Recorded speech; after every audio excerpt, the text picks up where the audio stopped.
तो स्टूडेंट्स, आज की वीडियो में हम सऊदी अरामको के लाइफ सेविंग रूल डिस्कस करेंगे। सबसे पहले आपको बताऊं कि लाइफ सेविंग रूल क्या होता है। जीवन सुरक्षा नियम या ज़िंदगी बचाने का असूल। हमारे पास साइट की जो क्रिटिकल एक्टिविटीज़ हैं उनको सेफ्टी से कंप्लीट करने के लिए हमने जो रूल बनाए हैं उन्हें हम लाइफ सेविंग रूल कहते हैं। हमें अपना काम सेफ्टी से कंप्लीट करने के लिए या वर्क लोकेशन पे सेफ रहने के लिए लाइफ सेविंग रूल को फॉलो करना होता है।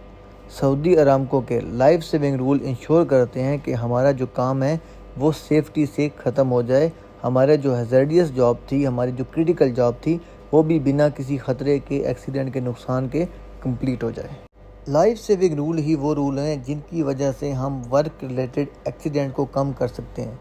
जब हमारी वर्क लोकेशन पे एक्सीडेंट कम हो जाएंगे तो एक्सीडेंट से होने वाले नुकसान, जिनमें फैटिलिटीज़ भी शामिल हैं, उनको कम किया जा सकता है। मीन टू से हमारी वर्क लोकेशन पे, ऑक्यूपेशनल साइट पे होने वाली फैटिलिटीज़ में 90% ऐसी होती हैं जो कि इन्हीं लाइफ सेविंग रूल, जीवन सुरक्षा नियम को फॉलो ना करने की वजह से हो रही होती हैं। तो अगर हम सऊदी अरामको में काम करेंगे तो हमारी ये लाजमी रिस्पॉन्सिबिलिटी है।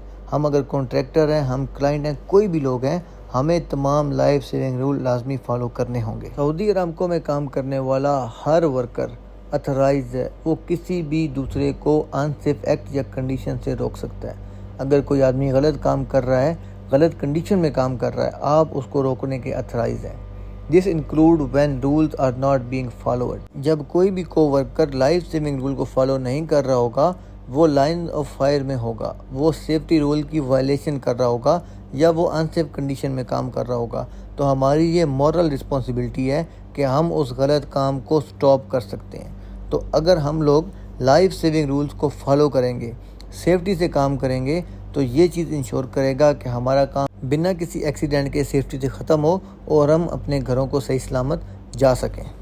अगर हम टोटल लाइफ सेविंग रूल की बात करें तो सऊदी अरामको में 8 लाइफ सेविंग रूल हैं, जिनमें सबसे पहले होगा परमिट, उसके बाद होगा आइसोलेशन। परमिट क्या चीज़ है, आइसोलेशन कैसे करनी है, क्यों करनी है, ये सब हम फर्दर वीडियोज़ में डिटेल से डिस्कस करेंगे। अभी हम बात कर रहे हैं टोटल लाइफ सेविंग रूल कितने हैं। तो जो सबसे पहले जो प्रायोरिटी पे 2 हैं, परमिट एंड आइसोलेशन है। उसके बाद हमारे पास आएगा confined space and work at height. Confined space में वर्कर की क्या रिस्पॉन्सिबिलिटी है, सुपरवाइजर की क्या रिस्पॉन्सिबिलिटी है, क्या रूल फॉलो करने हैं, तमाम चीज़ें हम डिटेल से डिस्कस करेंगे। नेक्स्ट लाइफ सेविंग रूल की बात करें तो सेफ ड्राइविंग हमारे पास आ जाएगा। उसके बाद हमारे पास आ जाएगा एक्सक्यूवेशन। एज अ ड्राइवर आपकी क्या रिस्पॉन्सिबिलिटीज़ है और एज अ वर्कर आपने क्या चीज़ें इंश्योर करनी है, तमाम चीज़ें डिटेल से डिस्कस करेंगे। लास्ट 2 लाइफ सेविंग रूल की बात करें तो हमारे पास पीपी कंप्लायंस और safe position while work, line of fire को अवॉइड करते हुए सेफ पोजीशन पे काम करना। तो तमाम लाइफ सेविंग रूल्स को हम नेक्स्ट वीडियोस में डिटेल से 1 बाय 1 डिस्कस करते हैं। आपसे रिक्वेस्ट करूंगा कि नेक्स्ट वीडियो के लिए चैनल को सब्सक्राइब करना और बेल आइकन दबाना ना भूलिएगा, ताकि आपको वीडियो का नोटिफिकेशन सबसे पहले मिल सके। आपके वक्त देने का बहुत शुक्रिया।